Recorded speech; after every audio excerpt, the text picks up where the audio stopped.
Oke,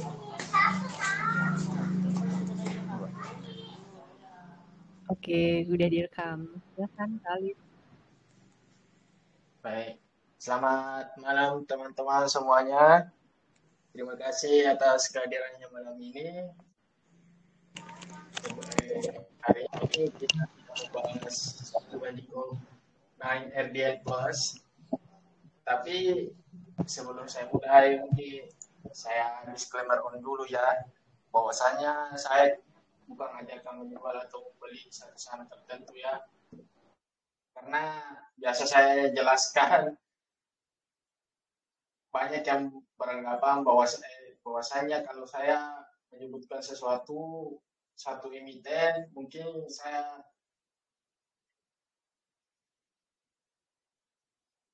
dianggap untuk popon satu saham ya. Saya tidak bertujuan seperti itu.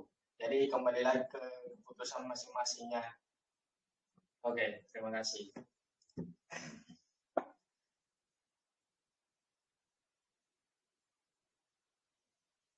Nah, kita tahu kan yang membongkar rumus 9 RDN itu adalah seorang Bapak Pir Abdul Jamal, dan di mana Pak Pir sendiri memberitahukannya kepada retail bahwa penggunaan 9 RDN itu sangat baik. Dan rata-rata yang menggunakan 9 RDN semuanya ada di traders. Rata-rata ya yang saya kenal. Saya nggak tahu yang di luar sana menggunakan seperti apa. Karena sudah banyak sekali komposisi yang digunakan oleh masing-masing traders. Dan Pak Pir sendiri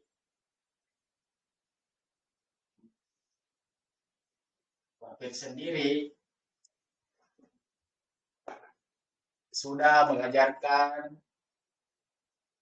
ke beberapa negara. Seperti kemarin Pak Pir di Singapura, di Malaysia, dan juga di Amerika. Yang saya dengar ya, bahwa sudah banyak yang menggunakan komposisi trader dalam 9 RDN. Nah, bahkan juga kita tahu bahwa Pak Pir sendiri memiliki perusahaan yaitu Percent Doctor Investment Company. Dan rata-rata juga orang yang di dalamnya berasal dari sini, dari First Trader sendiri, yang ditarik masuk ke dalam perusahaan Pak Pir untuk menjadi seorang fund manager. Ya, itu ya teman-teman, mungkin teman-teman bisa searching tentang bagaimana Pak Pir. Nah, ini terkait dengan persiapan membuat RDN, mungkin teman-teman harus menyiapkan beberapa dokumen seperti KTP, NPWP jika ada, buku tabungan, atau kartu mahasiswa ya. Tapi saya mau kasih tips. Yang pertama itu scan semua dokumen. Karena begini, pada pengalaman saya, kalau misalkan di fotokopi, biasa dari pihak sekuritas itu malah suruh kirim balik. Sudah saya pernah sekali, yang dimana kalau tidak salah dari pihak support kayaknya yang minta untuk kirim ulang dokumen saya. Nah, yang kedua itu simpan baik-baik ya, tempat paling aman berkaitan dengan ini semua. Karena ini adalah data pribadi kita ya. Nah, yang kedua, cara membuka RDN ya teman-teman. Dan di mana sama semua di setiap kita membuka sekuritas, semuanya pasti sama. Tetapi saya mau kasih tahu bahwa kalau kita membuka sekuritas, pasti ada sales marketingnya. Mau tidak mau, pasti ada. Nah, ini sangat penting teman-teman untuk kita save nomornya, karena jika saja berkaitan suatu saat nanti, contohnya kita mau proses saham, kita harus cari ini sekuritasnya. Jadi usahakan teman-teman kalau membuat di sekuritas RDN agar nomornya di save. Nah, yang kedua ini alangkah baiknya kita menggunakan satu bank yang sama di semua sekuritas dan RDN, karena supaya kita tidak pusing nih mau transfer kiri kanan ke sini, dan juga kita bisa tahu dengan satu arah, kita tahu pengeluaran kita di satu RDN berapa, penarikan kita berapa. Nah, yang ketiga itu jika harus melampirkan dokumen, diusahakan secepatnya untuk mengirimnya ya, karena biasanya kalau lewat dari sebulan, data kita biasa dihapuskan oleh pihak sekuritas. Nah, jelas ya teman-teman tentang cara membuka di sekuritas, atau ada pertanyaan sampai di sini? Ada pertanyaan nggak kira-kira nih tentang RDN untuk cara bukanya atau yang udah disampaikan sama Kak Alif barusan? Kalau ada langsung tanyain ya biar nggak lanjut kemana-mana. Biar nggak lupa nanti. Langsung aja open mic nggak apa-apa kalau ada pertanyaan.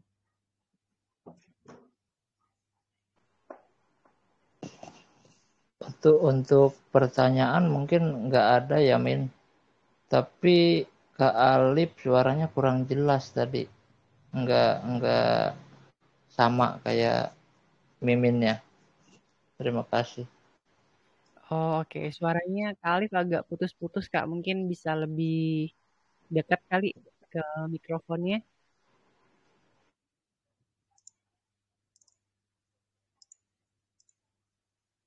Coba tes mikrofon lagi, Kak Alif.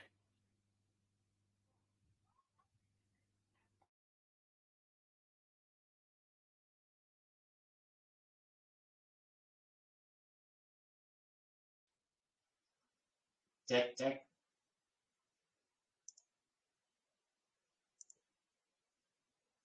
Enggak.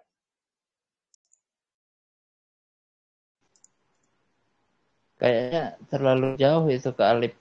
Sorry. Cek, cek. Dengar nggak? Oke.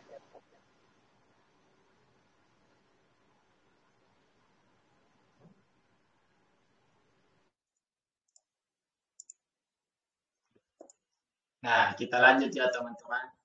Ini jenis-jenis sekuritas yang kita gunakan ya, yang sekuritas yang retail friendly. Kalau saya bilangnya, semua jenis cara buatnya itu full online.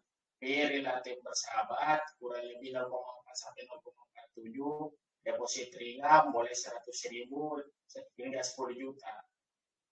Nah, kita bisa lihat ya teman-teman, ada beberapa sekuritas yang saya gunakan. Di sini teman-teman bisa lihat ya, Equator, ada Ace1, Jasa Utama Kapital adalah Joint Mobile 2, Philips Sekuritas Indonesia adalah Homes, dan ini teman-teman susulannya seperti ini. Tetapi ada satu yang saya beri tanda merah ini, teman-teman lihat ya, ini adalah sekuritas yang bisa dikatakan untuk biaya deposit awalnya dan untuk diterimanya agak lumayan susah. Kalau menurut saya saja sampai harus menunggu sampai 2 minggu. Ada dokumen saya JCC ini nih. Mana ini? Nah ini. Semesta Indopres atau MG ya kode brokernya. Nah, saya lupa jelaskan bahwasanya setiap broker saya berikan juga kode broker. Teman-teman bisa lihat ya. Jadi untuk MG ini sangat spesial karena biaya untuk pembuatannya karena kebetulan kemarin lagi promo, biasanya 100 juta dan waktu akhir kalau tidak salah tanggal 20-an saya kemarin disuruh mengirim dokumen, dan alhamdulillah sering ini mungkin saya akan coba pakai bagaimana rasanya, karena agak lumayan lama untuk diterimanya juga, terus biayanya ya agak lumayan untuk memakai sekuritas ini. Dan ini semua, dan ini agak murah lah kalau kita mau tahu ya. Untuk setiap sekuritas itu kita tahu ya, Ajax itu sudah paling murah kalau urusan kita mau membuat akun. Nah, Mirai itu 10 juta, iPod itu 100, Pons itu di kisaran 1 juta, Catmotion itu 500, Symbian itu 100, BIOS itu kalau tidak salah 1 juta. Dikoreksi ya teman-teman kalau saya ada yang salah. Nah, ini pembagian trade plan di setiap RDM ya teman-teman.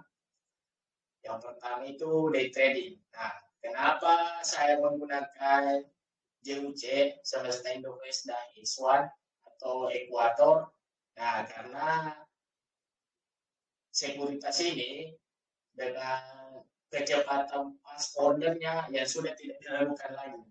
Cuman dari ketiga ini cuma beda 0,1 detik di antara ketiga sekuritas ini. Kalau teman-teman mau pakai scalping atau day trade, kemungkinan teman-teman cocok untuk menggunakan ini. Nah, yang kedua itu adalah swing. Saya pakai ini karena fitur GTC ordernya yang sangat bagus, dan terutama ikut yang kita tahu ada robotasnya ya. Nah, ini saya dulu mau kenapa Mirai saya tidak tempatkan di sini, karena sudah 2 kali saya kejadian yang dimana order saya selalu di bawah turun. Makanya saya tidak menempatkan Mirai untuk sebagai day trading. Nah, yang kedua, yang ketiga ini adalah trading. Teman-teman kalau mau mengikuti bisa juga seperti ini. Ini biasanya saya pakai kalau misalkan saya mau day trading, kebetulan ada saham yang masih bisa naik hari itu, ya kemungkinan besar saya akan coba untuk averaging sedikit. Slide-nya mungkin dilanjut dulu kali ya, Kak Alif. Slide-nya masih nomor 4 nih.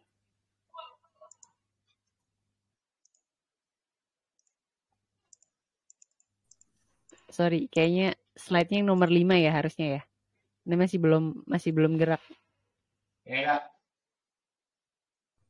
Di tempatku nggak muncul slide-nya ya. Nggak muncul ya slide-nya ya? Muncul, tapi yang slide 4 benar.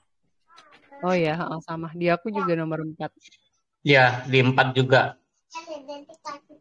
Di saya juga nggak muncul ini. Nah, ini baru. Ini udah muncul nih. Saya jelaskan ulang teman-teman. Di slide so boleh, Kak. Ini kelihatan. Kelihatan.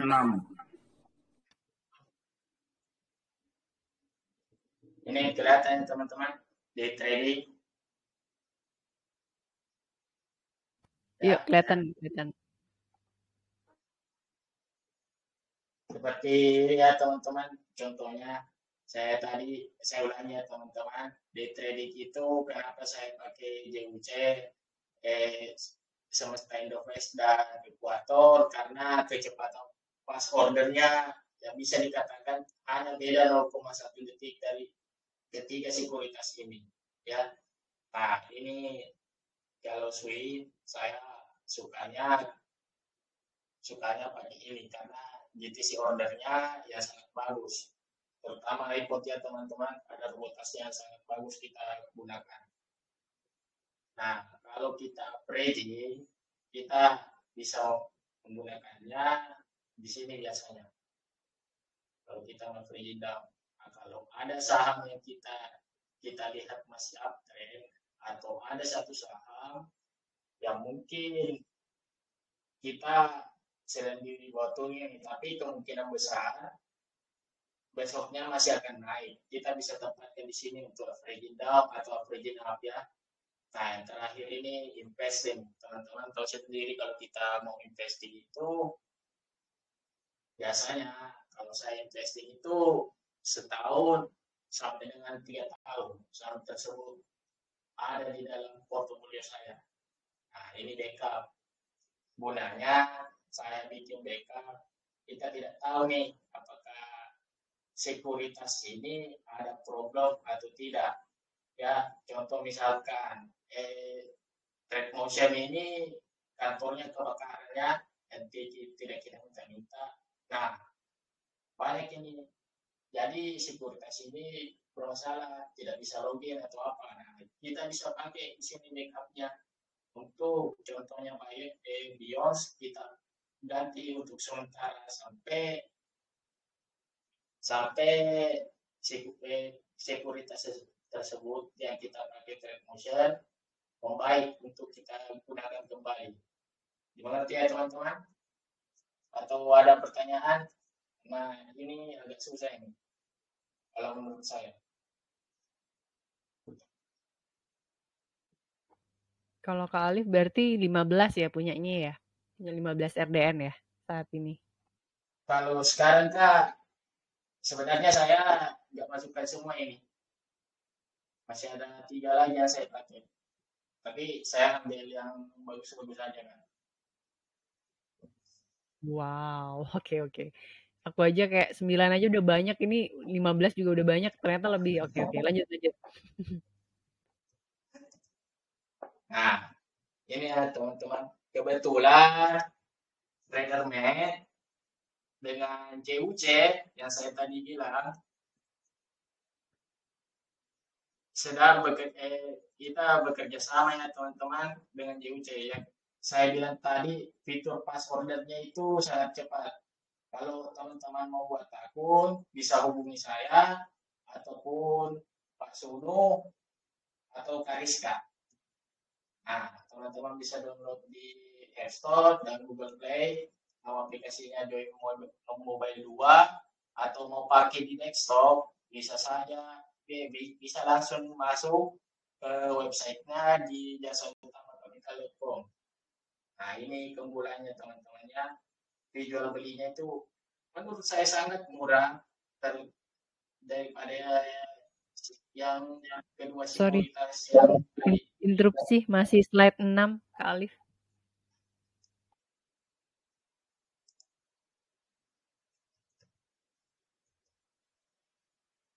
Oke, udah masuk ke iya, udah masuk ke slide 7 udah. Nah, ini teman-temannya. Kalau teman-teman mau buka akun, bisa hubungi saya, Kariska atau Pak Sunu. Ini, teman-teman, seperti ini kalau mau buka di JUC, kalau teman-teman menggunakan kode referral dari TraderMate, teman-teman akan hanya depositkan uang sebesar 300.000. Teman-teman juga free trial 10 hari di grup diskusi WhatsApp, free avail TraderMate. Nah, teman-teman ini bisa request apa indikator teman-teman yang teman-teman tahu pakai bisa Kariska nanti buatkan. Karena JUC itu menggunakan plugin dari MB Broker. Ya. Nah, free access boot 24/7. Teman-teman biasanya saya lihat ada yang tidak bisa akses karena dibatasi juga. Nah, ini yang paling spesial. Free access koplo breakout dan alat utama. Teman-teman yang udah masuk di grup utama itu pasti tahu ini. Nah, ini free access channel swing dan JJS. kita bisa juga JJS di setiap sore, jajan-jajan sore, atau kita mau beli sinyal listrik, semua lengkap di TraderMate. Nah, ini pre-watchlist harian. Biasanya tiap pagi itu saya kasih ke teman-teman di grup diskusi apa saja yang harus dipantau tiap pagi. Nah, terakhir free konsultasi portofolio. Mungkin teman-teman ada yang portofolionya bermasalah, yang banyak eranya, mungkin nanti kalau teman-teman mendownload CUC terus memakai kode referral TraderMate, teman-teman akan mendapatkan seperti ini ya, free access dari mana saja, dan teman-teman hanya langsung menggunakannya dengan baik.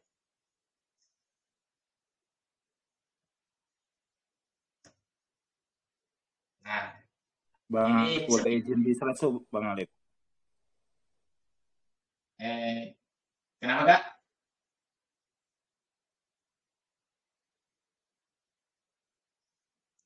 Kenapa Kak? Di slide show, biar lebih jelas melihatnya. Ada yang ketutupan sepertinya. Kok menurut saya. Kalau yang lain Di F5. Di F5. Ini udah.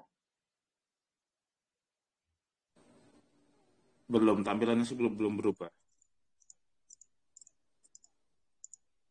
Karena nomor 7 ketutupan tulisannya. Bisa di slide show.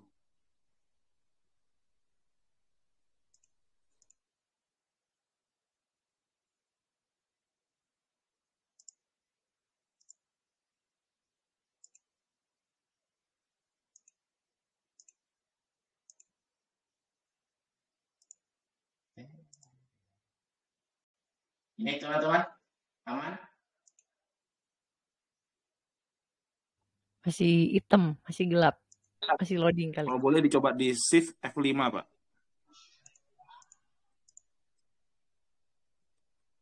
Gitu kan, Shift terus F5. Nah,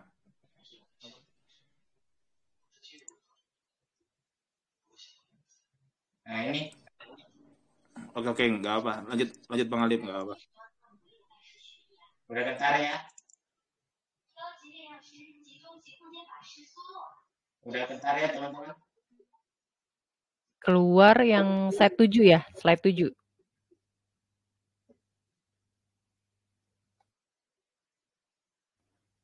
Kalau di layar aku slide 7 saat ini. Iya, belum slide show, tapi nggak apa. Lanjut Bang Alif.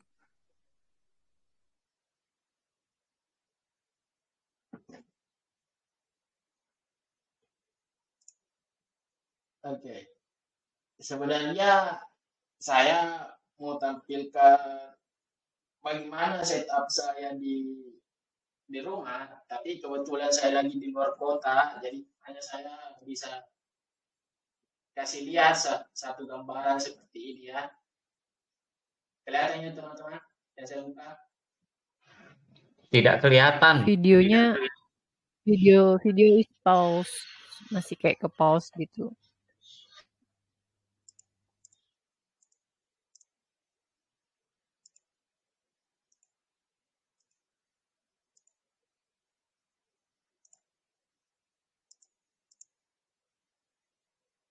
Aman? Belum, masih gelap.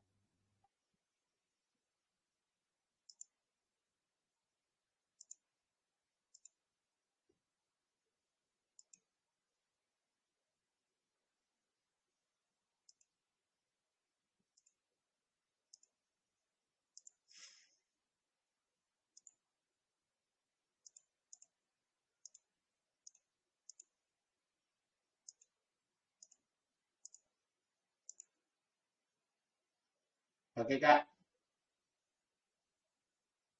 Oke, masuk.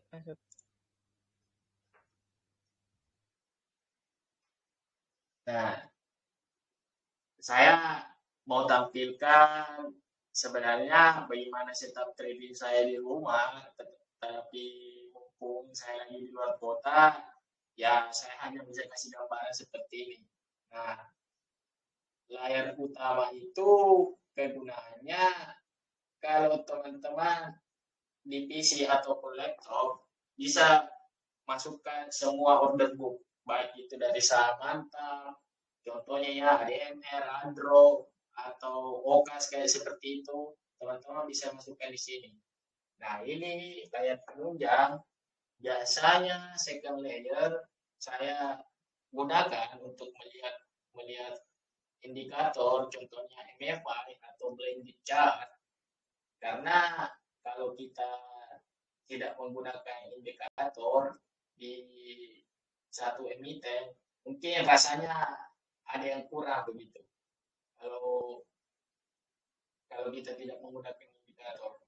Nah, ini ya begitulah kegunaan layar penunjang ya teman-teman.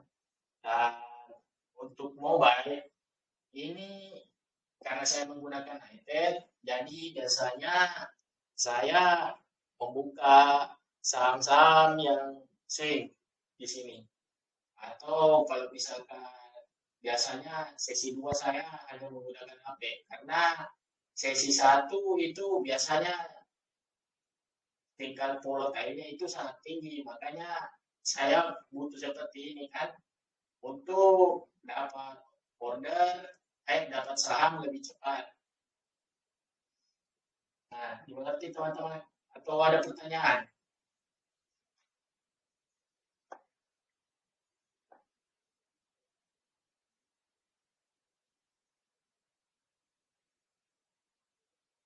Ada pertanyaan teman-teman? Nggak ada. Lanjut. Oke. Ini terkait pembagian manajemen teman-temannya. Kalau saya ini sebagai contoh saja untuk teman-teman. Tetapi kalau saya membaginya seperti ini. Swing itu 35%. Sorry, bentar. Layarnya belum share yang pembagian money management.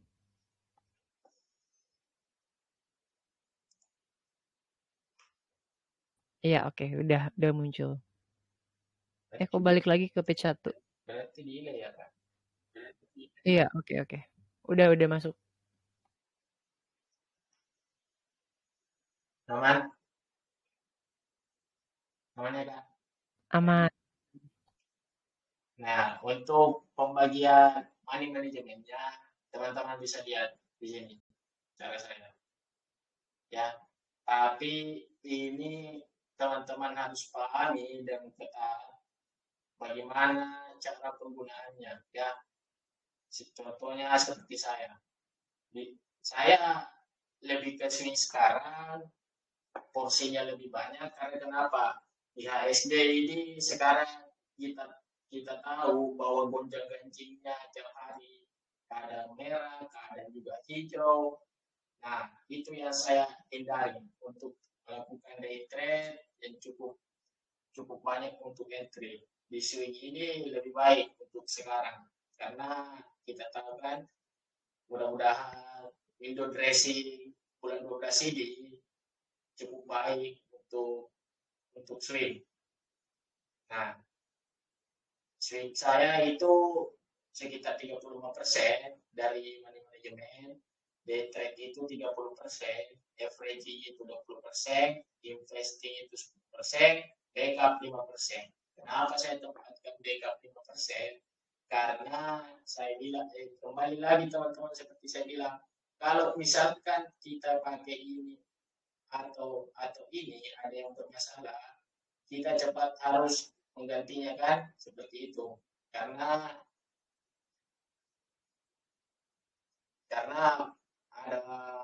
ada trouble, jadi mungkin teman-teman bisa menerapkannya seperti ini. Nah, saya kasih tips sedikit ya. Harus memahami kurs sendiri dibuat. Jadi teman-teman harus tahu kontrol porsi keluarannya sampai mana batasnya. Teman-teman bisa dicatat bagaimana saya beli apa hari ini, saya jual apa hari ini. Teman-teman harus catat itu ya. Yang kedua, menggunakan uang dingin. Nah, ini yang paling parah teman-teman. Contoh teman saya kemarin. Ini lucu juga. Dia rencana mau beli iPhone. Terus dia paksakan ini untuk misalkan dapat uang. Wah, seminggu ini bisa kita untungkan. Akhirnya dia entry di Pegas. Tahu-taunya Pegas kemarin itu koreksi pada saat dia entry, akhirnya dia cut loss sebanyak 1 juta dan besoknya terbang ke 1.800. Nah, jadi teman-teman jangan pernah menggunakan uang yang teman-teman kalau memang tidak menganggur. Jangan pernah coba-coba. Akibatnya seperti itu, namanya greedy. Nah, yang ketiga ini, jika sudah merasa cuan, jangan langsung menarik profit. Nah, ini teman-teman, karena emiten atau saham itu di bursa ada lebih 800 ya, dan banyak kok saham yang kita analisa pasti akan naik. Nah, yang keempat, menentukan target realistis. Teman-teman harus bisa kasih juga untuk teman-teman batasan. Oh, hari ini saya kalau misalkan cuan saya harus beli makan gitu. Oh tiap bulan mungkin saya harus tarik kan. Seperti halnya teman-teman menerima gaji pokok di setiap teman-teman bekerja. Ini ya untuk menentukan target realistis. Ada pertanyaan teman-teman?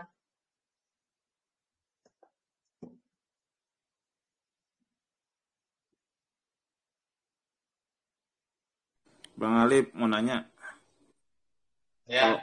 kalau misalkan kita sudah memposisikan kita di day trade, tapi ternyata nggak sesuai harapan, itu apakah bisa kita pindah ke swing dari? Bisa sih Kak, kalau kita lebih mau. Cuman itu swing itu kita punya kembali masing-masing full.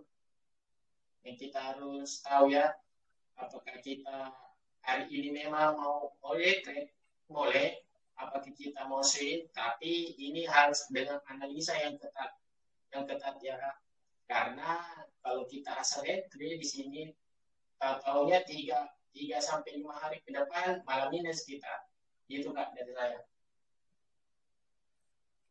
Tapi untuk memindahkan antar RDN itu memungkinkan ya? Memungkinkan Kak, tapi ada gunanya backup kan, karena saya bilang tadi ada backup yang kita pakai untuk sementara itu bisa kita pindahkan ke sini, keempat. Menarik kalau bisa. Oke. Ada di slide selanjutnya caranya atau gimana biasanya kalau memindahkan? Seperti ini Kak. Saya nggak kasih gambaran ke situ Kak, tapi saya kasih gambarannya seperti tadi. Coba dulu ya. Kelihatan nggak? Saya sih masih lihat slide nomor 9 ini. Sama, di sini juga nomor 9 slide-nya.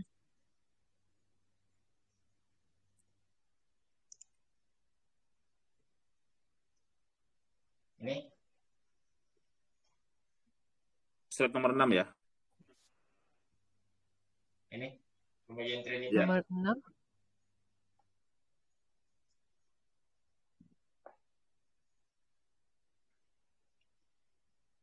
Maksudnya itu kalau misalkan dari JUC kemudian kita pindahkan ke Ajaib itu memungkinkan nggak ya? Memungkinkan Pak, kalau kita mau. Oke. Maksudnya untuk day tradingnya? Iya. Memungkinkan, sangat memungkinkan kalau Bapak manut, tapi lebih sering yang bermasalah itu Pak, yang Ajaib yang sering bermasalah daripada JUC. Udah kapok ini saya dua ini. Stockbit sama Ajaib. Jam buka market malah servernya down. Memang tidak emosi kita jadi trader kalau seperti ini. Tapi kalau ini Pak, saya pasti jamin ini. Soalnya jarang-jarang bermasalah ini.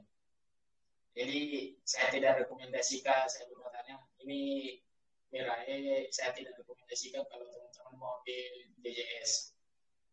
Tapi kalau ini 3, wah udah luar biasa ini. Oke, terima kasih Bang Alif. Mau nambahin untuk pertanyaan yang tadi, kalau untuk mindahin itu bisa dari sebuah sekuritas, ada biaya rata-rata itu 25.000 per satu saham. Pokoknya mau lot berapapun itu biayanya 25.000. Mau 1 lot, mau 100 lot, hanya 25.000. Itu aja sih tambahan dari. Yang membebankan yang dari awal atau yang menerima? Dari tetap aja kan penerimanya kita kan, misalkan dari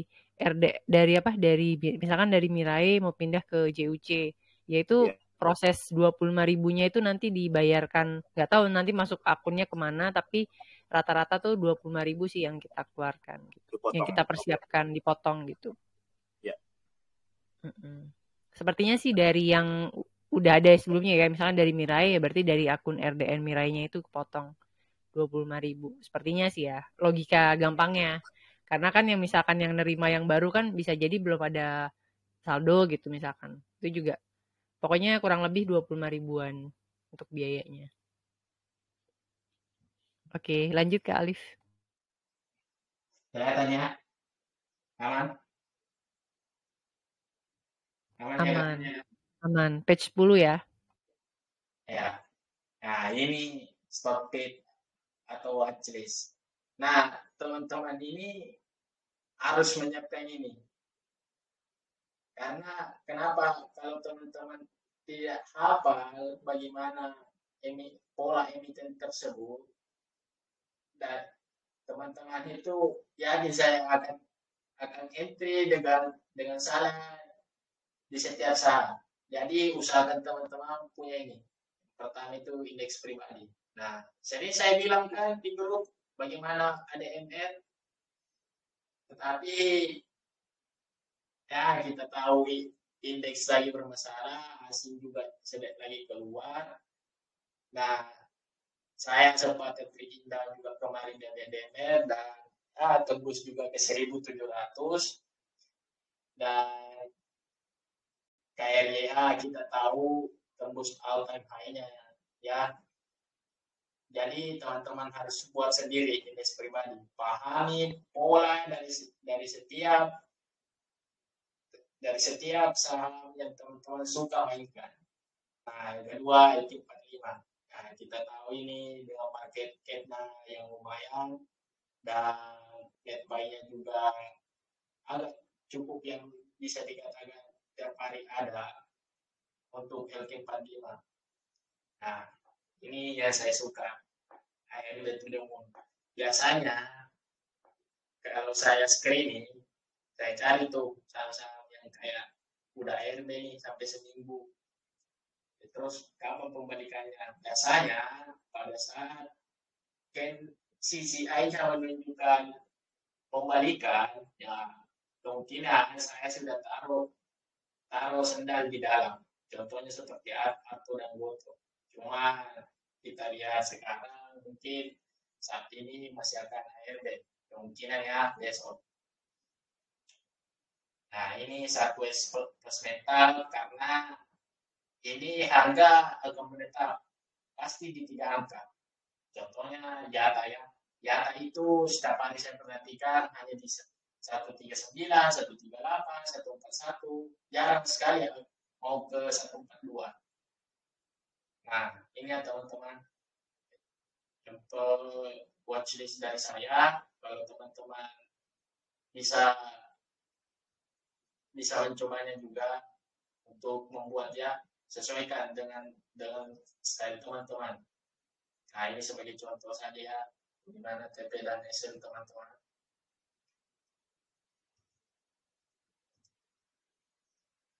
Kelihatan nggak, Kak?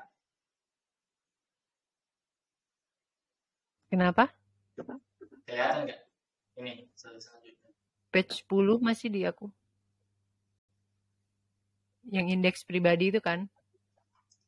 Ya. Ini udah page 11. Apa bagusnya menggunakan RDN yang banyak? Oke, lanjut.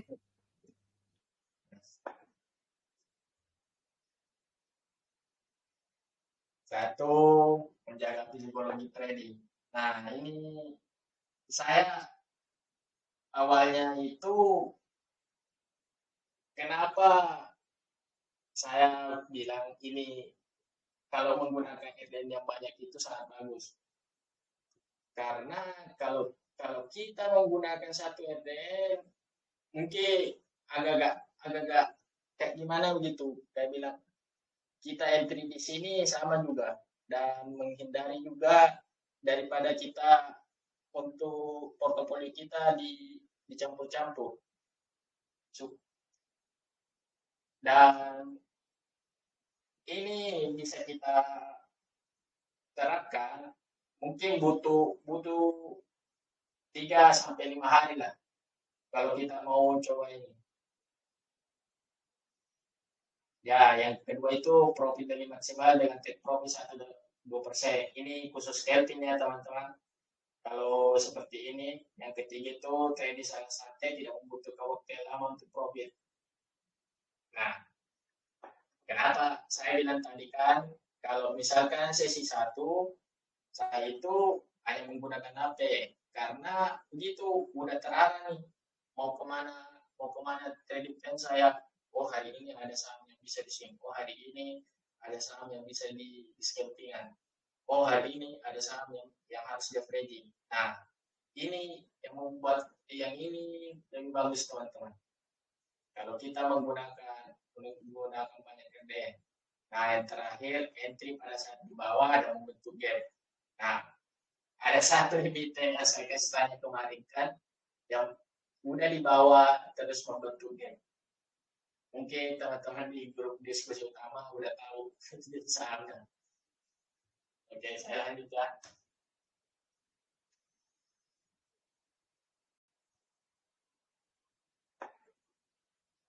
Kelihatan nggak, Kak?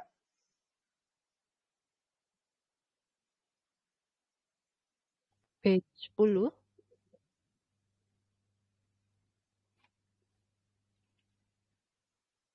Ini udah dimulai.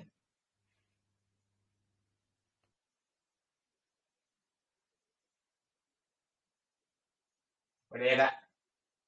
Kelihatan.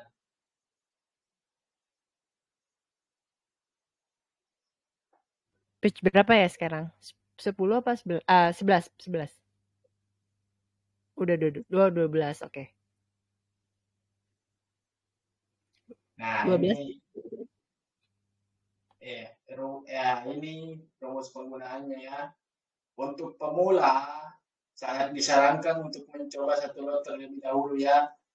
Karena begini, jangan kayak saya yang waktu pertama ya, yang bisa hal ini di satu saham. Nah, ini yang saya tidak mau lihat lagi sama retail yang baru. Wah, kapok saya mau coba kayak gitu. Kalau bisa usahakan belajarnya itu kalau misalkan belum tahu yang namanya chart support and resistance kayak begitu, usahakan entry dulu satu lot saja ya kalau bisa. Nah, yang kedua mencari saham-saham dengan bid offer yang stabil dan bagus. Nah, ini lebih ke teknikal ini sebenarnya, tetapi saya juga masukkan ke sini. Mungkin Kak Rizka nanti bisa kasih tahu tentang saham seperti ini tuh baiknya yang mana kita entry. Nah, yang bagus itu banyak lebih besar. Orang jualnya lebih sedikit. Nah, belum tentu teman-teman seperti itu. Kalau guna-guna saham seperti itu ya. Nah, yang ketiga mencari saham yang uptrend. Ini kita bisa tahunya kalau saya pakainya Bollinger Band biasanya. Kalau misalkan uppernya tembus ke bawah, nah otomatis akan ditarik ke tengah lagi. Kalau misalkan uppernya di atas, otomatis akan ditarik ke tengah lagi. Kalau misalkan candlenya di bawah lower, berarti candlenya akan ditarik ke tengah lagi. Seperti itu. Cara saya mencari sama tren menggunakan Bollinger Band. Nah, yang keempat ini semua saham kita harus berpatokan di sini, support dan resistance. Karena kenapa? Ini ada di price action. Harus teman-teman tahu ini. Karena support dan resistance itu ya saya saja sampai sekarang masih belajar tentang ini. Nah, yang kelima itu menggunakan time frame jam dan menit. Nah, kenapa saya menggunakan ini? Karena saya mau lihat nih titik entry yang baik dan tahu biasanya di mana letak money flow atau net buy asing atau atau ada satu big money dan buying powernya cukup kuat. Teman-teman bisa lihat di sini di time frame jam dan menit ya. Nah, yang keenam ini mungkin kita semua trader masih kena ini. Tidak mungkin tidak.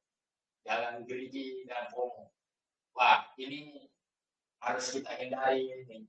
Saya saja sekarang masih sering ini. Masih sering FOMO. Cuman kalau untuk greedy, hari ini saya udah tidak begitu lagi. Tapi ini yang kita harus garis bawahi adalah FOMO. Karena kalau misalkan satu saham ini contohnya udah naik nih, ketinggalan saya ini. Nah, tidak lihat kan, bilang masih kuat ini yang orang yang baik. Ternyata ujung-ujungnya malah dibanting. Nah, kan itu jadinya FOMO. Nah, seperti ini ya teman-teman, rumus penggunaannya. Nah, oke, ada pertanyaan teman-teman?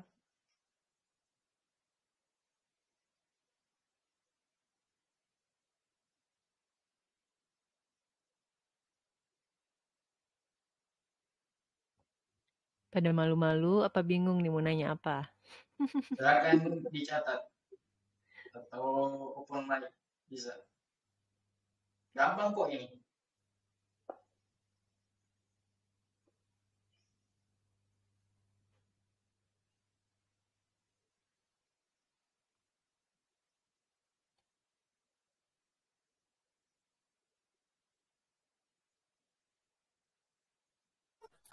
Kak mau nanya itu kalau untuk pemula apa mencoba dengan satu lot itu ada harganya range-nya nggak? Misal cari harga yang di bawah 1.000 aja apa? Gimana gitu? Kalau dari saya Kak, lebih baik Kakak coba yang DLQ 45 aja kalau itu. Karena takutnya nanti kalau Kakak masuk entry di saham-saham gorengan, wah turunnya itu bisa agak lumayan. Dan saya tadi kan Kak menyebutkan ada satu emiten di indeks pribadi saya itu ada sudah satu yang saya sudah keluarkan karena udah all time high-nya. Ya, jadi kalau Kakak mau mencoba mungkin bisa dicoba dengan satu lot DLQ 45 jadi amannya. Itu dari saya Kak. Masih ada lagi teman-teman yang mau bertanya?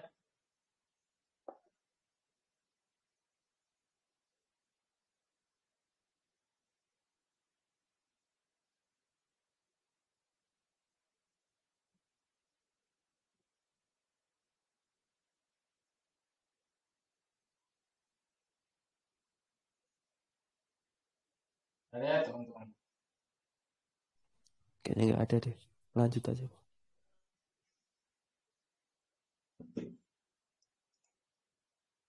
Oke, ini saya kasih tanya ya. Saya di sini bukan menggurui atau gimana, tapi kita sharingnya tentang hal ini. Tapi saya juga pasti punya kunci. Bagaimana kunci keberhasilan saya lakukan? Kelihatan ya, teman-teman. Ini kalau teman-teman mau catat, wajib untuk dicoba. Kelihatan nggak, Kak? Slide 12 masih? Yang background hitam. Ini.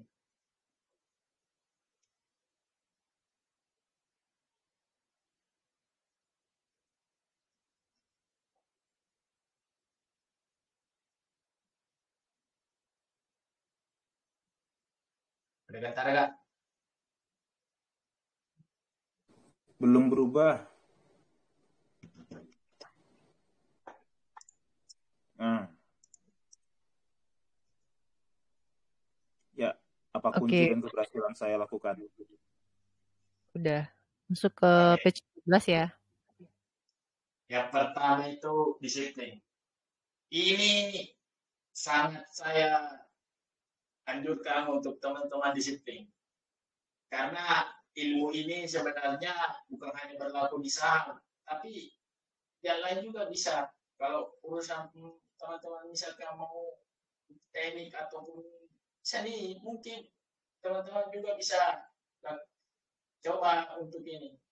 Yang pertama itu kenapa disiplin? Setiap hari saya riset ini.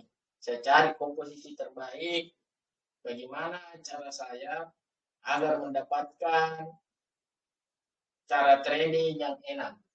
Karena kalau saya tidak disiplin untuk mencobanya, otomatis teman-teman juga tidak akan tahu bagaimana caranya untuk bisa melakukannya dengan baik. Nah, ini yang kedua. Posisi saya di sini itu saya tiap hari belajar, jujur saja, karena sudah banyak orang yang membuat video maupun di Google tentang bagaimana itu saham, bagaimana menggunakan indikator ini sudah sangat lengkap.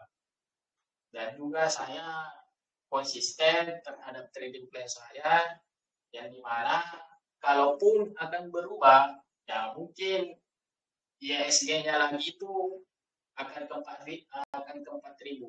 Kemungkinan ya, kalau misalkan trading plan saya akan berubah. Nah, yang ketiga ini kebiasaan. Ini contoh, saya kasih contoh ya teman-teman. Misalkan nih, belajar tadi tentang Bollinger Bands. Bollinger Bands itu gunanya untuk apa sih? Oh, kalau misalkan ini dia menembus uppernya, oh ntar ini akan ditarik. Nah, oh kalau misalkan menembus lowernya, oh berarti ini saham lagi downtrend. Oh, kalau misalkan ini hanya di TD yang datar polanya, oh saham ini lagi sideways. Nah, itu Belum berubah, Bang Alif. Saya bayangkan Bang Alif nunjukin ini ya, saham kan ya? saya tidak nunjukin saham. Tren Ini saham kan ya? itu Bollinger Bands, penggunaannya seperti itu. Nggak saya jelasin. Mana garis keamanan? Di aku cuma statis di 14 itu aja sih, page 14. Tadi ada yang nyebutin Bollinger Band, ada nunjukin Bollinger Band nggak? Nggak ya? Nggak ada. Oh Saya ya. cuma kasih gambarannya aja. Oh, Ini oke. sekarang udah aman ya sekarang. Ini Oke, masih aman di ya. 14.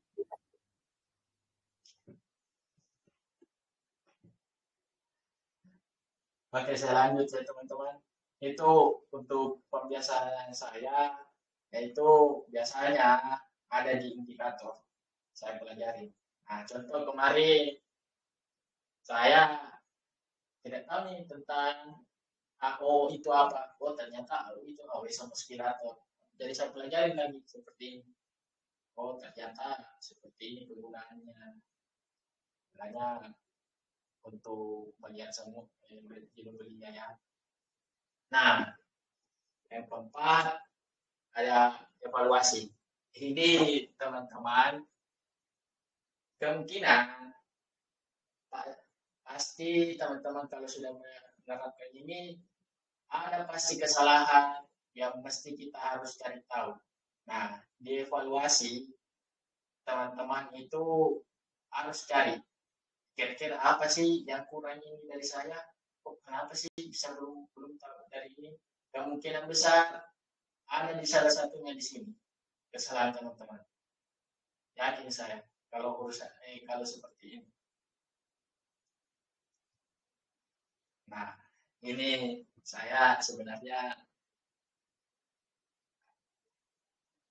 ya agak gimana ya, karena hubungan vertikal itu sama Tuhan hanya kita yang tahu kan, gak ada yang lain. Namanya juga vertikal satu arah, jadi hanya kita yang tahu ya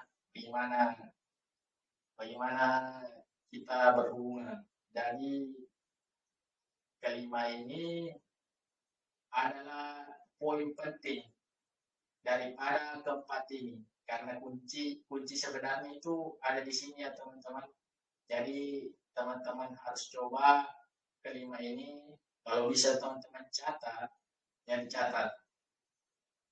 Semua akan kembali kepada masalah teknis fundamental masing-masing agar mendapatkan komposisi terbaik. Niat dan tekad tulus menjalaninya semua, maka portofolio Anda akan menjadi ladang hijau 1014. Saya udah beberapa kali kasih lihat di grup bagaimana foto saya, tapi ya udahlah, itu dulu. Sekarang saya lebih santai lagi untuk trading karena bagaimana ya, karena kemungkinan ISG-nya lagi sideways, tapi kita di sini cara belajar saya seperti apa yang saya jelaskan, ya seperti ini cara belajar saya. Teman-teman harus mencobanya. Ini adalah poin penting bagi saya, setiap hari saya lakukan. Ya, sebenarnya juga ilmu ini bukan hanya di saham juga berlaku. Di yang lain pun teman-teman bisa menggunakannya seperti ini. Oke. Nah, gitu ya teman-teman. Saya bisa jelaskan. Mungkin teman-teman ada yang mau bertanya?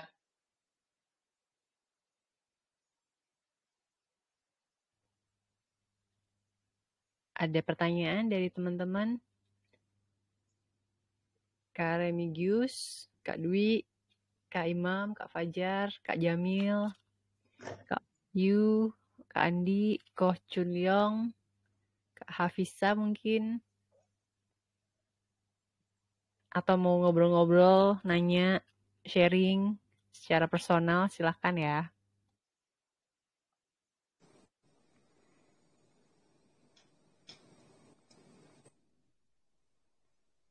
Ini saya lagi nyoba buka JUC. Kalau daftar kayak gini, baiknya NPWP dimasukin apa enggak ya sebenarnya? NPWP bisa nggak pakai? Oh, bisa dibuat tidak ada gitu aja ya? Iya, betul. Dan dia ada dua aplikasi, salah satu sama saja atau ada bedanya? Yang join mobile tuh, Pak. Yang Oh, dua. Mobile tuh. Oke. Kalau yang satu lagi tuh udah aplikasi lama. Oh gitu. Nanti jangan lupa di screenshot ya kalau pakai kode referral yang Kak Alif tadi share. Nah, nanti bisa di screenshot. Nanti boleh ajukan ke saya, Japri, atau ke TraderMate 5, adminnya TraderMate 5, atau ke Kak Alif juga bisa. Nanti kita akan kasih fasilitas, kalau udah jadi member nanti kita kasih bonus lagi 10 hari. Kalau belum nanti bisa dapat akses upgrade ke full donasi bot selama 10 hari. Oh ya. Mbak Rizka, tadi bisa minta tolong di share lagi. Oh, Mas Alif, yang itu kode referralnya belum sempat saya screenshot. Oh, nggak tentar ya ini.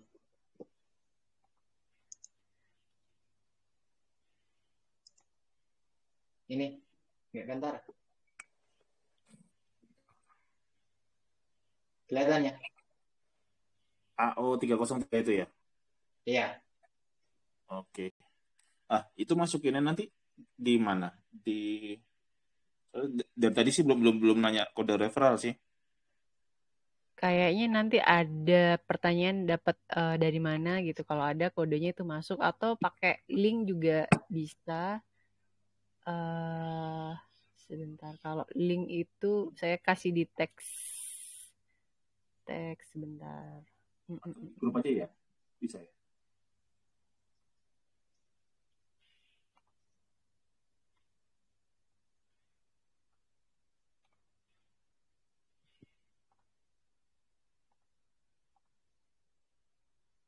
Saya taruh di ini ya, di kelas belajar ya, linknya ya. Ya, sip. Oke. Terima kasih. Sama-sama. Kalau dari link ini nanti buka aja pakai open open Chrome, Google Chrome. Nah, nanti di sana udah otomatis masuk ke dalam formnya. Kalau buka dari Google Play itu kayak install dulu, terus nanti registrasinya itu biasanya ngisi form dan segala macem data-data. Nah, nanti ada nomor, kalau nggak salah ada nomor, ditanyain nomor tahu join mobile itu dari mana. Nah, di situ udah nanti dimasukkan kode. Tapi lebih gampang lewat link ini aja. Karena udah otomatis. Kalau dari link ini udah akan keisi langsung referralnya. Oke, terima kasih. Oke, siap ya. Sama-sama. Oke, teman-teman. Ada yang mau ditanyakan lagi? Tunggu ini saya. Terkait dengan 9 RDN.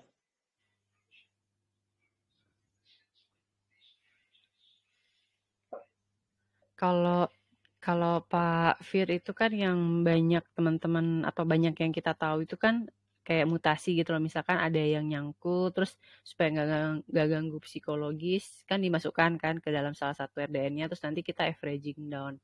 Nah, itu pengalaman Kak Alif selama averaging down itu cukup memberatkan nggak kalau dari segi keuangan?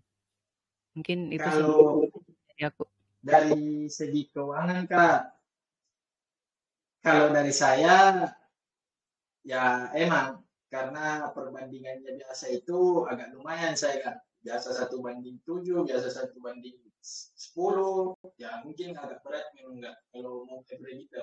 Tapi saya melihat lagi sih, kalau misalkan memang saya harus cut loss, ya saya harus cut loss. Tapi kalau misalkan saat ini masih ada kemungkinan uptrend, ya mungkin saya harus averaging down. Begitu sih, Kak, saya. Siap. Berarti ini ya apa? Soalnya banyak juga nih pertanyaan kayak dulu juga ada salah satu member kita tuh nanya, Kak, bukan kan kalau kata Pak Fir tuh bisa tuh kita kalau beli saham nggak harus stop loss gitu. Toh nanti kita kalau averaging nanti harganya bisa balik lagi gitu. Nah, terus dari saya kan ya itu balik lagi ke style kita ya. Kalau kita sanggup untuk averaging dan duit kita nggak terbatas, aku bilang ya nggak apa-apa. Tapi kalau dana kita pas-pasan mau averaging ya nanti yang ada ganggu duit dapur gitu loh kalau emang kita nggak ada alokasi untuk investasi. Jadi ini juga sekalian meluruskan juga ya. Jadi nggak 9 RDN itu nggak serta-merta kita mengikuti kayak plek ketiplek caranya Pak Fir gitu loh yang jadi kalau misalkan nggak mau cut loss ya bisa dengan 9 RDN terus udah gitu kita averaging down. Tapi kalau disesuaikan lagi dengan money management lagi kan. Kalau kita misalkan nggak sanggup seperti itu, jadi ya trading plan kita harus buat bagaimana caranya supaya mengamankan, menekan resiko gitu kan ya. Iya, Kak. Tapi begini, Kak, saya itu beberapa kali saja ketemu dengan Pak Fir, tapi kalau untuk intens, saya itu lebih sering ketemu dengan Pak Dika. Nah, ini kemungkinan besar Pak Dika ini masuk dalam list Pak Fir nanti untuk menjadi fund manajernya. Dan memang Pak Fir itu sering menyebut ilmunya dengan kontra yang kita tahu. Nah, kontra di sini ada bahasa-bahasanya yang kita harus garis bawahi. Memang Pak Fir nggak pernah menyebutkan kenapa kan bosnya memang, tapi ada kata lain Kak yang dia sisipkan, buang. Itu yang kita harus garis bawahi. Dan juga kembali lagi kepada trading plan masing-masing, karena pasti teman-teman akan menemukan komposisi kalau belajar dengan giat, yaitu sikap dari saya. Benar-benar. Aku tuh kalau flashback pertama kali tuh dulu Kak Alif tuh masuk ke ruang BP dulu curhat, Kak aku ini pemula, terus aku masuknya terlalu banyak, terus langsung aku marahin, loh kan udah aku ingetin dari awal kalau masih pemula itu lotnya dikit. Terus dia tuh langsung masuknya tuh gas waktu itu, terus banyak udah gitu kayak nangis bombay, stres. Tapi sekarang aku amazed banget di grup itu Kak Alif itu aktif, terus udah gitu dia juga ngumpulin banyak ebook dan dia nge-share ke teman-teman di grup. Kita masukkan juga ke dalam kayak clipping gitulah ya, clipping dari Kak Alif tuh banyak banget ilmunya dan kita harus tiru sih caranya Kak Alif gini. Jadi dari yang tadinya newbie terus banyak melakukan kesalahan terus tiba-tiba sekarang tuh berbalik arah. Dia tuh yang sekarang kayak haus ilmu terus bahkan koleksinya Kak Alif tuh jauh lebih banyak loh dari aku. Aku tuh sampai wow gitu. Berterima kasih juga sih dan sekarang bahkan Kak Alif berani ngomong di depan teman-teman kayak gini. Aku bersyukur banget akhirnya bisa punya punya teman yang bisa mengayomi yang baru juga, bisa sharing ilmu. Jadi teman-teman di Bos Saham, terutama yang udah berdonasi itu nanti nggak bergantung kepada aku aja gitu. Jadi kalau aku punya kesibukan, ada Kak Alif, ada teman-teman yang lain, ada Pak Jati, ada Koko, ada Kak Siska.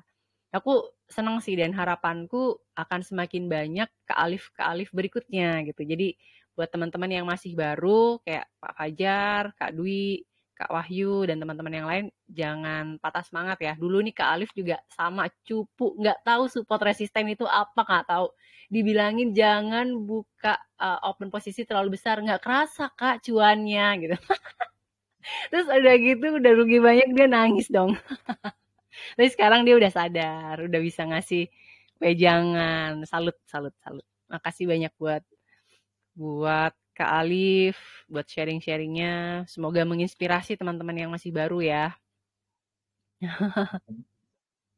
Ada sih satu Kak yang waktu saya seminggu trading, dan saya ingat sekali tuh, udah untung ini saya diantar berapa ya, 200.000 kali.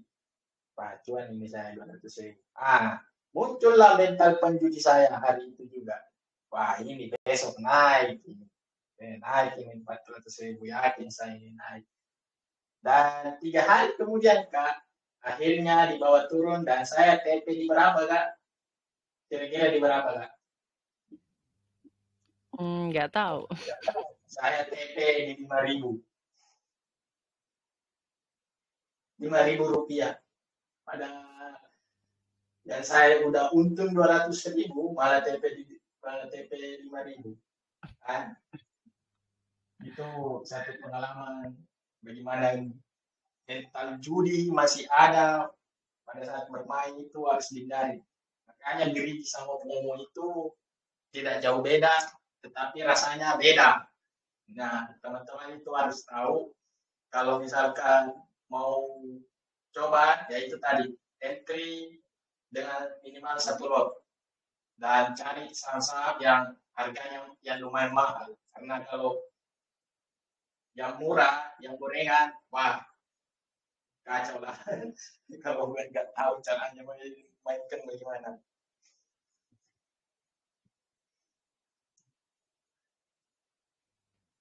Oke, berarti LQ45 ya. Cuma kalau mau LQ45 ya jangan berharap bisa fast trade ya. Jangan yang pengennya terus tektokan gitu karena saham-saham yang liquid yang bagus, yang capital 1, yang LQ45 itu biasanya sih slow tapi ya nggak sevolatil yang gorengan gitu. Tapi ya lebih santai. Kemarin juga ada yang nanya tuh di kelas waktu kita basic. Siapa ya, lupa saya. Kita pertanyaan juga tentang itu sih. Apa sih market cap 1, 2, 3, terus sebaiknya masuk ke yang mana gitu. Berarti maksudnya kalau kita mau beli satu lot lebih baik beli yang saham mahal ya Kak? Iya, alangkah baiknya. Contoh kemarin lihat, iya, kan? Nggak banyak kemarin lotnya itu orang di dalam. Tapi naiknya signifikan, bisa diperhatikan. Iya, tapi kan sebelum stock split harganya satu lot 9 juta. sekali turun juga berasa itu Kak. Iya. Kalau naik sih iya kenyang, tapi kalau turun stres juga tuh jadi. Tapi nggak bakal. Kalau saya melihat dia ini ke depannya, kemungkinan besar itu akan dibawa lagi ke 15.000 untuknya dulu. Setelah stock split ya, kemungkinan besar. Oh, jadi pandangannya setelah stock split dia bisa naik lagi ya Kak ya? Iya, soalnya bisa kita lihat laporan keuangannya di RTI, bagaimana laporan ketiganya naiknya cukup signifikan di tahun ini ya. Belum lagi laporan keuangannya nanti mau keluar itu di tanggal berapa ya?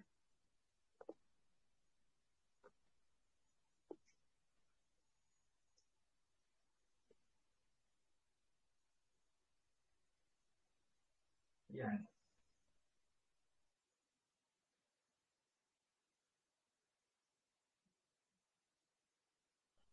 Kalau Kak Alif nih pekerjaan utamanya dari trading apa?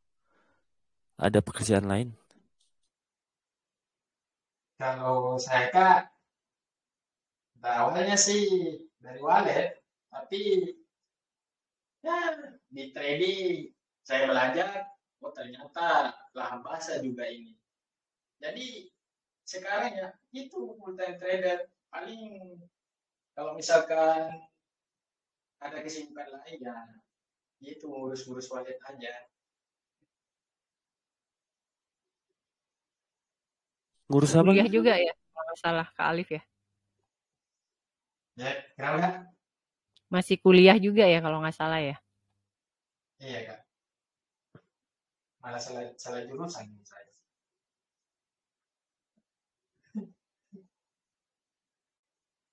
Lanjut tadi kayaknya ada yang mau nanya tuh. Kak Dwi apakah Remigius ya tadi? Oh, Karissa itu tahu persis saya bagaimana. Masuk loh saya di ruang konsultasi, asli masuknya ruang konsultasi. Tapi saya diceramain sama Kak Siska dengan Kak Rizka Pak Sunu. Dia bisnis saya di dalam. Sekarang ya alhamdulillah hari-hari saya belajar tentang apapun itu yang berhubungan dengan trading, saya pelajari. Selain itu juga harus punya passion ya. Kalau kita nggak passion, kita nggak kayak mencintai gitu, mungkin bisa setengah-setengah belajarnya. Tapi kalau kita udah kayak milih pasangan lah, gue yakin nih sama pilihan gue gitu. Terus ya udah gue mau mencintai dia deh gitu cie. Jadinya tuh kayak all out gitu. Walaupun kita sibuk, walaupun ngapain pasti punya waktu untuk kita belajar. Bener nggak? Iya, begitu Kak. Kayaknya biasa Kak. Kalau lagi duduk-duduk, nggak berhenti saya. Mau liatin cat saya Kak. Tapi juga liatin indikator, saya pelajari satu-satu kenapa ini, kenapa perlu CCI, kenapa perlu ini. Jadi nggak tahu kenapa Kak, tiap hari saya aja belajar, tiap hari baca, tiap hari nonton, seperti apa. Tadi malam itu saya belajar siapa lagi trader Malaysia itu? Oh, Om Alia Kak, kalau nggak salah. Ya, dan saya tahu anunya itu BBM Om Ali, indikator yang dibuatnya. Itu yang saya pelajari.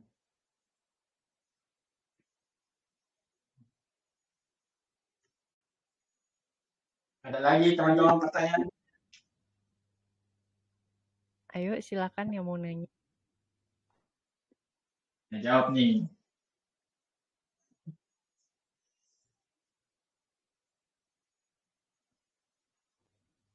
Nggak ada yang nanya kayaknya. Malu-malu. Watchlist buat besok deh. Pasti pertanyaannya gitu. Watchlist dong, Kak. Saya mau nanya boleh Kak? Oh, itu ada Kak Imam. Oke, silakan, Kak. Iya Kak, pernah dengar dari Pak Afir yang di urutan 135 apa ya? Oh, 513 Kak. Iya 513. Ya, terus Nah, yang keduanya maaf langsung nggak apa-apa ya Kak ya. Yang keduanya kalau bisa. bila mana kita sudah tahu support and resist secara Kak Alif itu langsung kita HK terus kita by di HK terus kita pasang di apa namanya? Di bid lagi untuk averaging atau gimana Kak Arif? Cara Oke. gaya Alif tradingnya. Kalau saya Pak, dulu saya itu pernah terapkan 513, tapi ujung-ujungnya saham ini downtrend. Jadi kita dulu harus lihat bagaimana polanya ini saham hari ini. Makanya saya udah kemungkinan nggak tahu ya kalau yang lain apakah cocok atau tidak. Tapi kalau dari saya teknik 513 itu Pak Fir, kalau untuk saya nggak cocok kalau itu karena belum menemukan polanya saya, tapi nggak tahu dari teman-teman itu bagaimana caranya untuk pakai pola 513. Terus yang kedua, pertanyaannya tadi apa kan? Saya kurang Jadi jelas. ya, tadi kalau kita sudah tahu support and resistance-nya tuh kita langsung HK dan kita langsung pasang di bid lagi untuk averaging-nya atau gimana baiknya untuk gayanya Pak Kak Alif? Kalau saya Pak, kalau misalkan saya dapat data ini dari setiap indikator yang saya gunakan, oh datanya ini udah pasti nih. Terutama MFI. MFI itu di trader itu ada 3 kali ya Kak yang ditempatkan. Karena validasi yang paling akurat itu ada di MFI, Money Flow Index di saham. Kalau MFI-nya bagus, itu bisa kita averaging dan melihat trennya kan mau kemana, candlenya seperti ini, apakah membentuk paru kosong atau salami seperti itu kan. Jadi ada banyak pembelajaran sebenarnya di saham itu.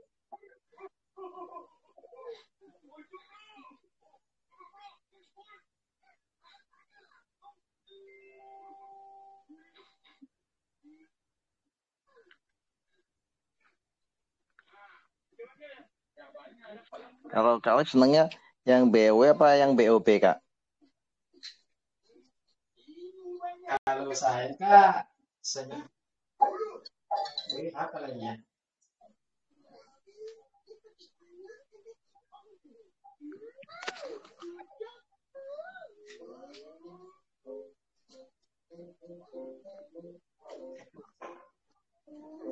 Ini apa lagi yang lupa saya?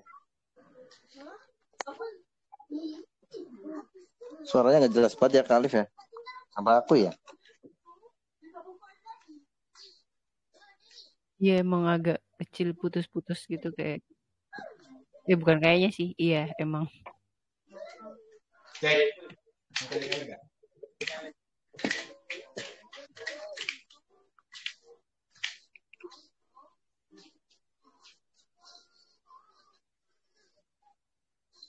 Cek.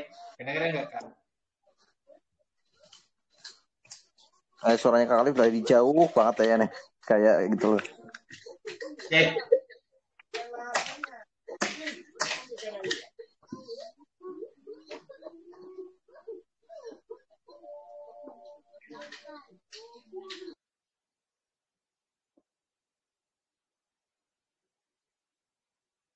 Dengar nggak Kak? Ini.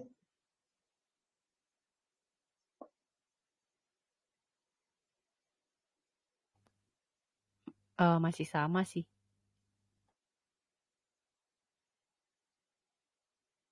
Oke. Tadi berkaitan BOP dengan BOW ya. Kalau saya Kak, keduanya sih. Kalau saya biasanya. Kalau saya beli di bawah juga bisa karena saya tadi punya trade plan kan di indeks saya yaitu ARB to the moon. Biasanya saya masukkan ke situ Kak. Kalau BOP ya tergantung kondisi market Kak. Bagaimana? Kecil ya Kak? Kak Alif, kalau nyari saham yang ARB itu biasanya kan agak-agak serem nih. Maksudnya patokan apa ya yang kita bisa pakai ya untuk ngambil saham ARB ini ya? Waduh, ini saya mungkin agak-agak, kalau dari saya ya, memang butuh keberanian juga, butuh nyali lah kalau soal itu. Tapi kalau mau coba ya silakan. Saya bukan suruh ya, tapi kalau mau coba ya silakan. Ya coba aja satu lot. Nah, kira-kira maksudnya kriteria ARB yang mana nih yang istilahnya paling enggak at least aman lah untuk kita masukin gitu loh.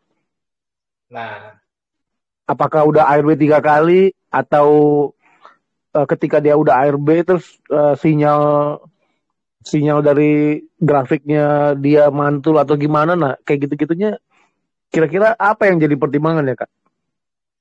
Kalau saya Kak ada 3 indikator yang saya masukkan. Yang pertama itu CCI, udah pasti, MACD, dan juga Bollinger Band. Itu sering saya 3 gunakan. Nah, tapi kita harus lihat ini candle pembalikannya bentuk apa. Nah, itu candle, ada banyak sekali jenisnya. Harus kita tahu itu. Oh, berarti mesti perhatikan candle juga ya. Soalnya kan kalau Bollinger Band kan bisa aja kan ARB udah di bawah Bollinger Band. Cuman kalau dia ARB lagi kan turun lagi. ARB sekali turun lagi bandnya. Jadinya ini juga ya. Emang beresiko ya. Iya, Kak, beresiko. Tapi kalau nemu nih titik entry terbaik ini, wah luar biasa itu cuannya. Serius saya. Kalau biasanya kalau kayak gitu sekali mantulnya tinggi gitu ya Bang ya? Belum tentu Kak. Biasanya juga sideways dulu, baru digas naik. Atau tidak, diturunin dulu dikit untuk kasih kode bahwa bandar ini sudah mau bawa penumpang. Ya, begitulah.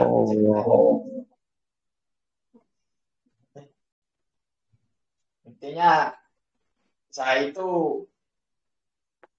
ambil patokan begitu ada bukunya Mark Minervini yang juara US World Cup tahun lalu, US World Cup Trading Championship tahun lalu. Dia itu punya beberapa kategori indikator. Kalau dia mau entry di satu saham, tapi dia lebih ke swing dia. Tapi saya rubah polanya, saya coba cari yang ARB. Terus saya coba, ternyata kategori yang indikator saya perlukan untuk saham yang ARB seperti ini. Jadi saya ada komposisi tersendiri lah Pak untuk itu. Pak Alif mau nanya, pernah nggak ngalamin misalnya kayak gini, ketika kita beli satu saham, terus dia ARB nih.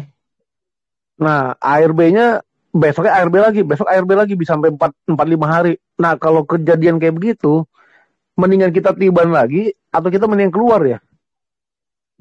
Waduh, ini kembali lagi ke trading plan masing-masing sebenarnya. Tapi saya kasih gambaran aja ya.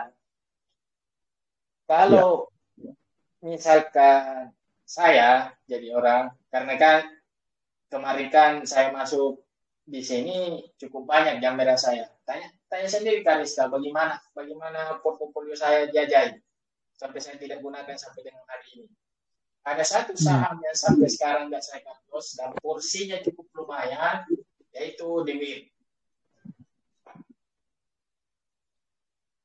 Beli saya di harga 1.000-an, terus turunnya di harga berapa sekarang, kan? Saya belum cut loss itu. Itu cuma gambaran saja yang bisa saya tanya. Tetapi kalau misalkan mau ambil tindakan cut loss, kalau dari saya ada beberapa saham yang bisa saya cut loss kemarin, yaitu target saya itu kalau misalkan dia menyentuh 15% minusnya, ya udah saya cut loss. Tapi tergantung kerelaannya dan keikhlasan kalau soal itu.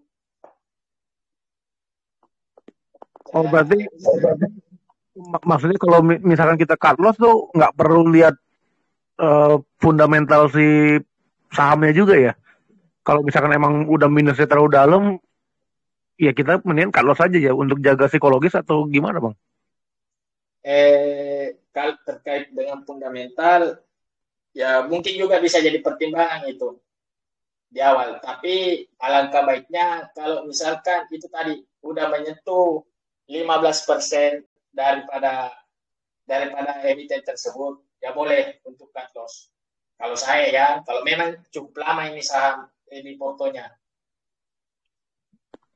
Oh, tapi kalau kayak gitu di averaging down bahaya juga ya kalau misalkan dia makin dalam ya. Kita lihat lagi Kak, bagaimana polanya saham ini. Apakah memang sedang bagus atau kena sentimen negatif? Oh, boleh nggak bang saya ceritain emiten saya nyangkut di ABA nih. Nah dulu kan saya main di ABA, seingat saya dulu ABA itu di harga 500-an dulu kan. Nah kan dia turun terus sampai ke 300-an. Nah, saya masuk deh tuh kan di 300-an. Turun lagi 360 kalau nggak salah waktu itu. Nah, begitu masuk turun lagi saya averaging ke 310 nih sekarang nih. Nah, nggak taunya begitu habis saya averaging turun lagi. Sekarang malah waktu itu sempat nyentuh 150 tuh gitu, sampai itu kan udah berarti udah minus berapa persen ya. Nah saya bingung nih, ini saham sebenarnya saya mau averaging lagi, takut kena mental gitu, dibawa turun lagi gitu kan. Makanya ketika kemarin udah sampai ke 150, saya agak ragu nih jadinya mau averaging down apa enggak gitu. Nah sekarang tiba-tiba naik nih ke 170-an. Nah saya jadi bingung kan, ini apakah tanda dia mau mantul balik atau gimana? Berarti kan ya jadi bingung juga sih trading plan-nya gimana jadi. Antara mau averaging down atau mau di cut loss atau mau ya gimana ya, bingung juga nih ininya cara menentukan trading plan yang kalau udah terlanjur kayak gini ya bang. Tapi nggak apa-apa Kak, namanya juga di awal kayak gitu ya, pacaran kita. Kariska aja itu berapa kali dia itu pacaran dengan kita. Ini saya pegang ABA nih udah dari awal tahun nih kayaknya, dari bulan 5 bulan 4 dah kalau nggak salah. Udah kesel juga sama ini emiten, bingung juga mau diapain. Tunggu dulu. Cut loss, Itu bang. Cut loss saya ya. Iya. Itu entry. Tunggu dulu. Itu entry-nya di pom-pom si Belpin atau tidak? Jadi bisa cari cuan di tempat lain. Biasanya kalau ABA itu kan tandemnya dia sama Mari. Dua itu pasti kalau jalan bareng. Tapi kalau udah jauh dalam ya mendingan cari cuan di tempat lain, kan tujuan kita trading kan cari cuan. Nah ini dia Om, kadang-kadang saya juga banyak saham yang udah di cut loss ya. Cuman ujung-ujungnya kagak balik itu cut loss. Di cut loss cari saham yang lain cut loss lagi, cari saham lain cut loss lagi, cari saham cut loss lagi. Makanya akhirnya saya jadi mikir kayaknya nggak boleh cut loss lagi dah nih. Soalnya ya di cut loss ujung-ujungnya kan kita harus kembali ke manajemen. Kita harus punya manajemen money management sendiri yang pertama. Yang kedua kan tuh Kariska, Khalif dan yang lain udah banyak sharing sih tentang manajemen. Kita harus memang punya duit belajar sih di saham. Yang rela kita hilang tuh berapa duit sih kira-kira kan gitu. Daripada kita simpenin lama, ya buat apa? Mending kita belajar lagi di yang lain. Tapi kita kenal polanya. Gitu sih. Kalau saya sih gitu. Bisa jadi sih, cuman mungkin mental saya belum ya agak keganggu juga kali ya kalau keseringan cut loss. Sekarang jadi saya mikir juga mau nge-cut loss-nya lagi loh, jadi kayaknya mungkin lebih baik averaging atau gimana gitu kan. Jadi ya bingung sih. Saya mendingan nggak usah dulu averaging kalau saya. Nah, nggak usah averagingnya nih karena Bang Alif ngelihat potensi dari chartnya atau dari fundamentalnya gitu, Bang? Udah minus lumayan, Kak. Ini ngomongin dia Aba kan? Iya, Aba, iya betul. Udah minus lumayan, Kak. Terus juga kalau secara lihat ini belum bisa ini masuk. Ini di kategori saya ya. Yo, oke. Berarti belum cocok lah untuk masuk lagi, untuk masuk dulu, mendingan tunggu dulu gitu ya. Iya, tapi itu ya karena minusnya lumayan, jadi saya bilang ya tergantung kerelaan dan keikhlasannya lah, mau cut loss berapa. Kalau saya biasanya di situ sih. Sebenarnya sih karena udah kelamaan saya pegang barang ini, sebetulnya udah kayak saya ya udahlah saya ikhlasin deh gitu kan. Cuman belum rela di cut loss gitu loh, Bang. Jadi ya udah saya diemin aja deh. Dia mau balik lagi ke 300 atau enggak ya diemin aja deh gitu. Nah, cuman ketika kemarin turun ke 150 dan sekarang mantul dia ke 176, saya kayak ngerasa wah ini jangan ada momentum boleh dia mau mantul kemana nih gitu kan.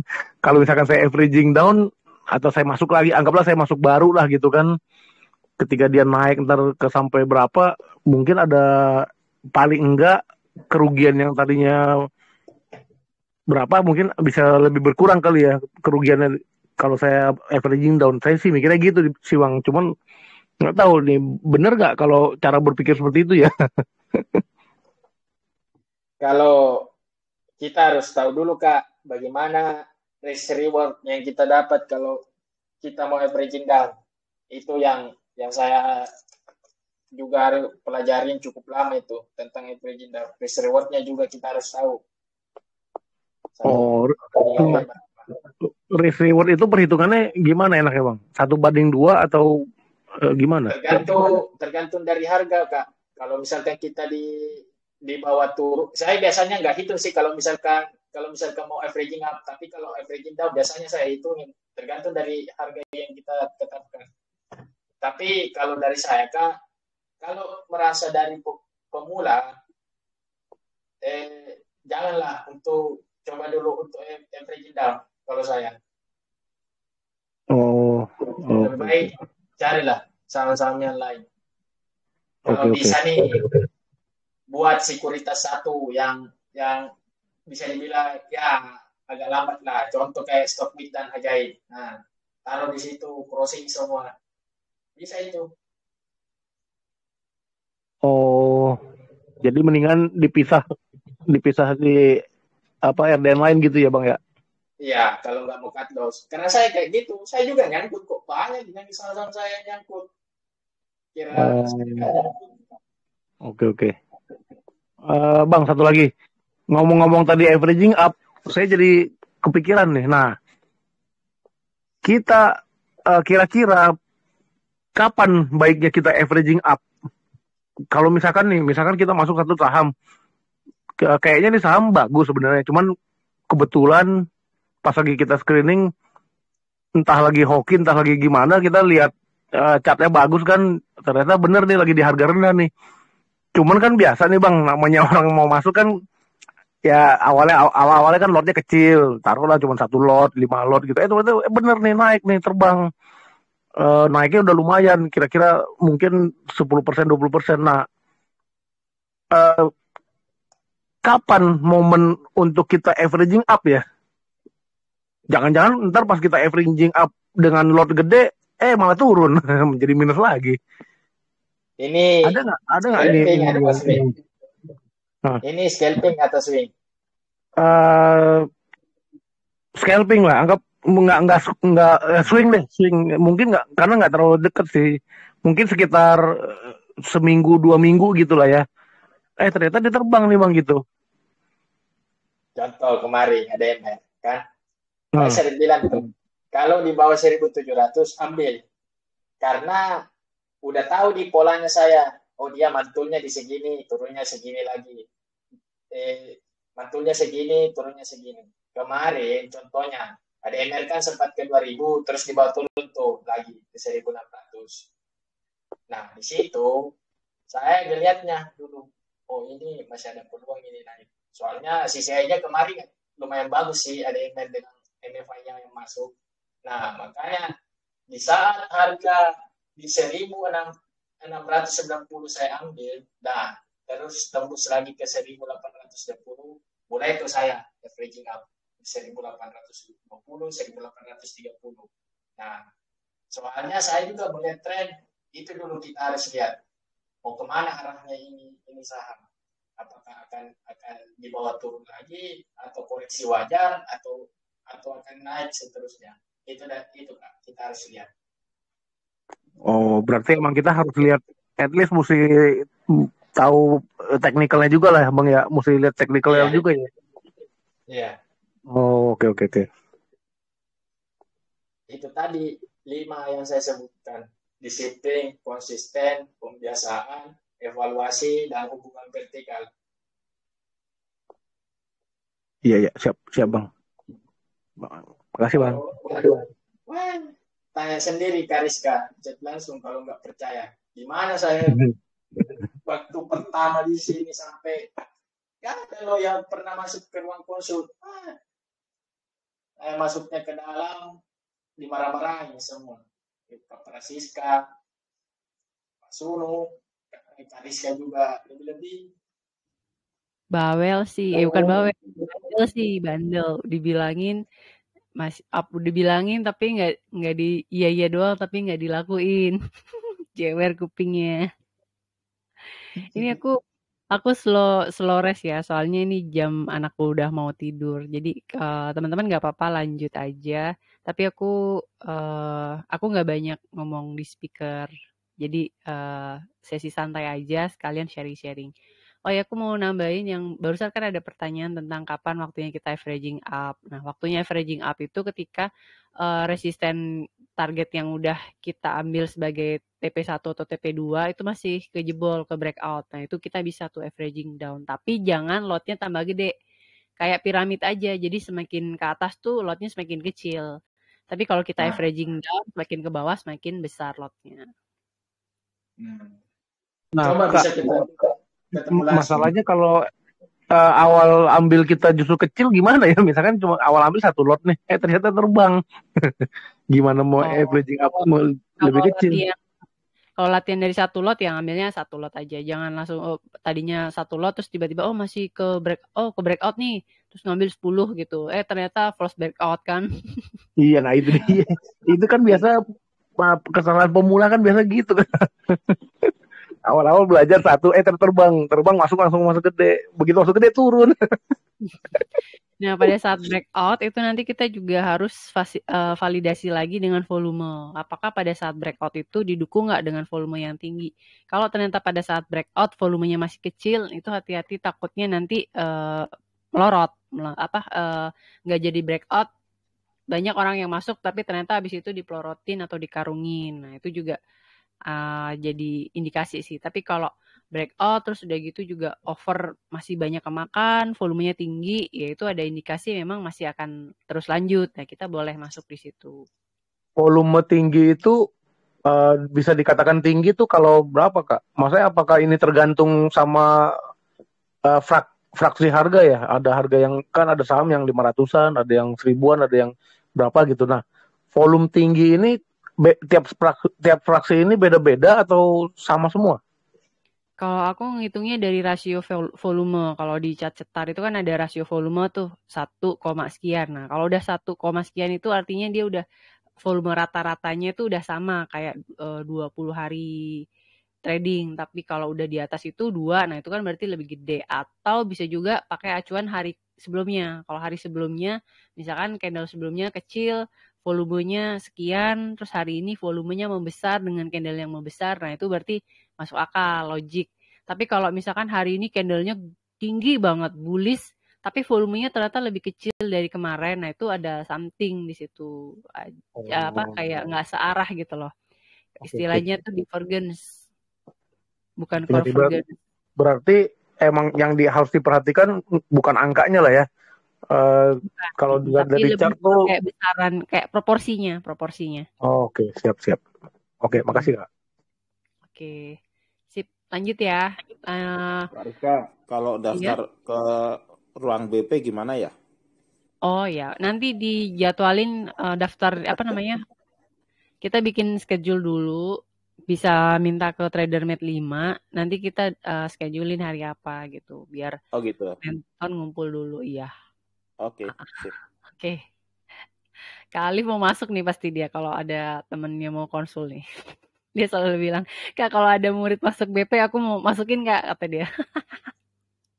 Nah, terbantai itu Kak. Ya. Berasa di ospek. Biarin. Daripada orang bandel kok beli sembarangan, gak ya support and resisten. Ada news yang keluar, wah bagus ini. Ini belum masuk ruangan udah dihajar nih. Masuk ruangan udah dihajar. Ini kakak mentor kakak angkatannya lebih galak nih daripada guru BP-nya. Guru BP-nya kan saya, Pak Sunu, Kak Siska. Saya aja dibilang galak gitu loh, apalagi Kak Alif nanti yang ngospek ini. Biarin dah. Oke. Orang harus begitu kok. Tapi nggak apa-apa sih kalau nyangkut. Itu Kariska nyangkut di CTRO. Lama dia kemarin di situ. Lama. Terus aku keluar. Udah males. Aku tuh dulu lama banget pacaran sama Degik, dari yang minus sampai begitu lama-lama terus aku buka tahu-tahu udah untung. Gitu. Degik tuh aduh ini banget. Kan dulu tuh rame terus tiba-tiba downtrend lama banget, terus udah gitu sideways lama banget, ya udah aku taruh aja tuh di POMS. Terus lama-lama dia naik sendiri, begitu naik sendiri udah profitnya kaget dong ngelihat gitu. Udah jadi 1 HP gitu. Ya udah keluar.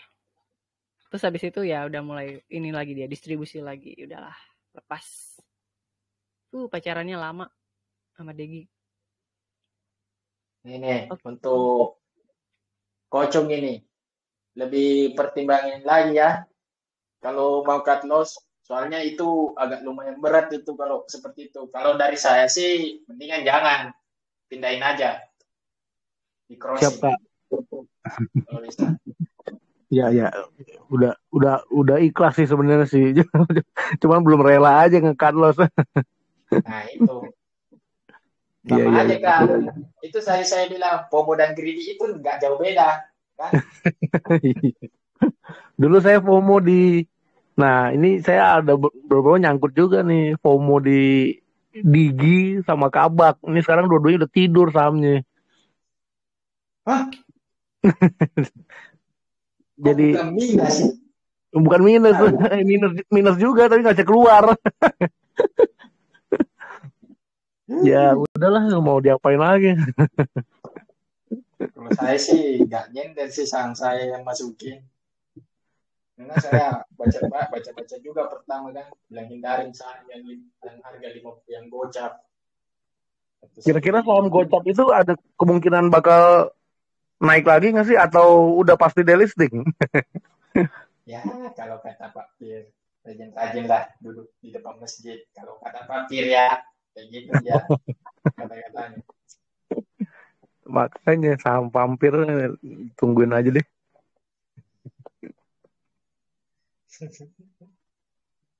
Saya kemarin beli loh, saya ada saham gocap yang tidurnya lama. Ini saya nggak rekomendasi beli ya, tapi saya entry. Pertimbangannya apa tuh Kak? Pertimbangan beli saham tidur tuh apa ya? Cuma saya belinya hanya 1 lot BLTH kemarin saya beli. Karena saya lihat itu, wah ternyata laporan keuangannya jalan. Tapi saya pertimbangin dulu. Beli 1 lot aja lah. Orang 5.000 kok murah.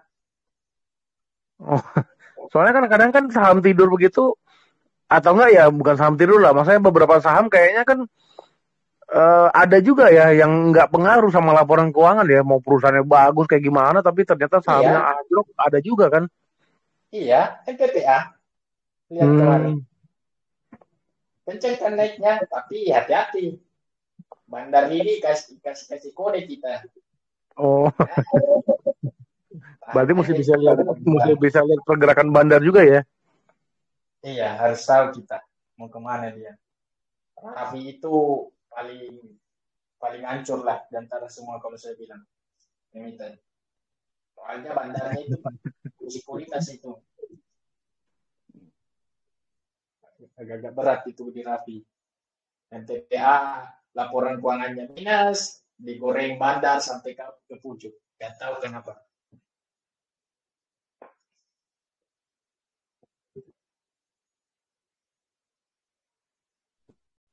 Oke, makasih Kak.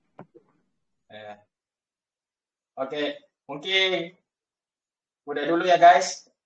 Untuk malam ini terima kasih atas waktunya semua. Thank you Bang. Selamat malam ya. Malam Bang, makasih Bang. Malam, makasih.